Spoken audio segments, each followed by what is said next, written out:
When most people think about epochs, they think about epochs like in music and art. But the English literature epoch was the Old English literature epoch, the Middle English literature epoch, English Renaissance, Neoclassical period, and the 19th century literature epoch. Among these epochs, I chose modernism. The literature modernism epoch was between 1901 and 1939. The greatest event that occurred during this epoch was, of course, the First World War. In this time period, authors could be compared kind of with today's journalists. Many of the novels that was written during this epoch was about the war and contained strong political opinions. Some books were strongly unpopular by some groups, and in the 1930s, book burnings were arranged in Nazi Germany and Austria. Farewell to Arms was one of the books that was burned during the Nazi book burnings. Farewell to Arms was written by Ernest Hemingway and published in 1929. The book is about an ambulance driver during the First World War called Frederick Henry. He meets a woman called Catherine Barclay, which works as a nurse at a British hospital. Henry gets injured at the front and is put into hospital. When he arrived to the hospital, he found out that Catherine has been moved to another hospital in Milan. After his surgery, he managed to continue his recovery where she works. Immediately after his wounds are healed, he is sent back to the front. The same day as he arrived, there's a great bomb attack and the German troops are about to break through the front line. I'm not going to reveal how it ended.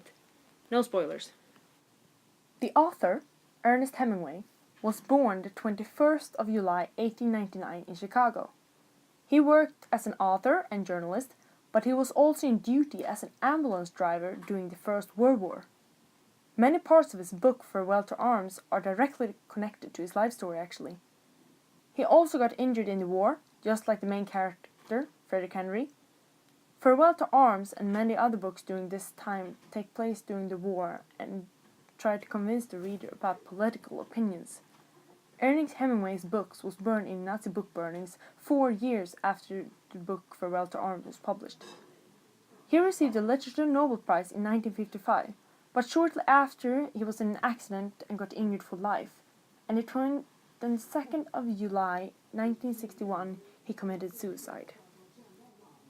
All Quiet on the Western Front is mainly about a group of boys called Paul, Albert, Muller, Franz, Jospeth, Weir, and Milstedt.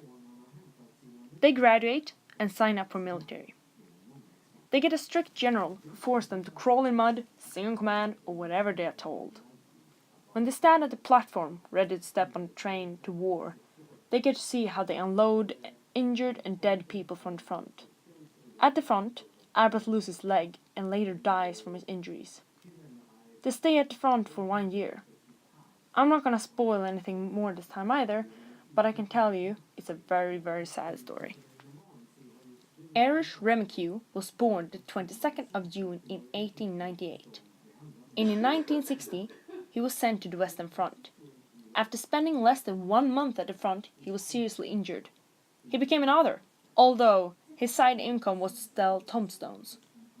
His book, All Quiet on the Western Front, as you already understand, was inspired by his life story. All Quiet on the Western Front had very political opinions, and therefore this book were burned in Nazi book burnings in 1930s too. So, what do these two books have in common?